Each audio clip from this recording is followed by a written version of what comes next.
33 ദേവകളും ത്രിമൂർത്തികളും ഒന്നിച്ചുകൂടിയ ദക്ഷയാഗം നടന്ന സ്ഥലമാണ് കൊട്ടിയൂര്. അതിനാൽ ഇവിടെ എത്താൻ കഴിയുന്നത് പോലും അതീവ പുണ്യമാണത്രേ. അക്കരെ കൊട്ടിയൂര്, ഇക്കരെ കൊട്ടിയൂര് എന്നിങ്ങനെ ഭാവലിപ്പുഴയുടെ ഇരുതീരത്തുമായിട്ട് 2 ക്ഷേത്രങ്ങൾ. ഇതിനെ കണക്ട് ചെയ്തുകൊണ്ട് ദാ ഇങ്ങനൊരു പാലവും. മുൻപ് പോയപ്പോൾ ആ ചാക്ക് കെട്ടുകളിലൂടെയാണ് പുഴ കടന്നത്. ഇത്തവണ പാലത്തിലൂടെയും.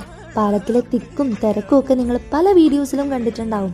പക്ഷെ ഇതുപോലെ ഫ്രീ ആയിട്ട് പോകുന്നത് നിങ്ങൾ കണ്ടിട്ടുണ്ടാവും. ഇൻസ്റ്റഗ്രാം പേജിലും യൂട്യൂബിലും ഫേസ്ബുക്കിലും ഒക്കെ ഇപ്പോൾ മെയിനായിട്ടുള്ളത് കൊട്ടിയൂർ അമ്പലം തന്നെയാണ്.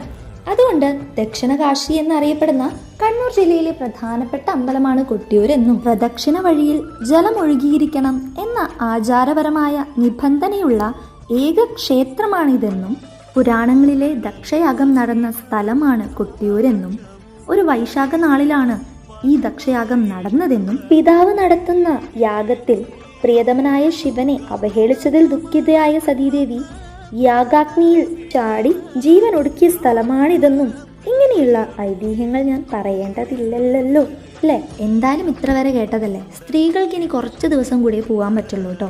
ഇനി ഇവിടെ എപ്പോ എങ്ങനെ പോകണം എന്നൊക്കെ അറിയണമെങ്കിൽ പാർട്ട് 2 എന്ന് കമന്റ് ഇട്ടാൽ മതി.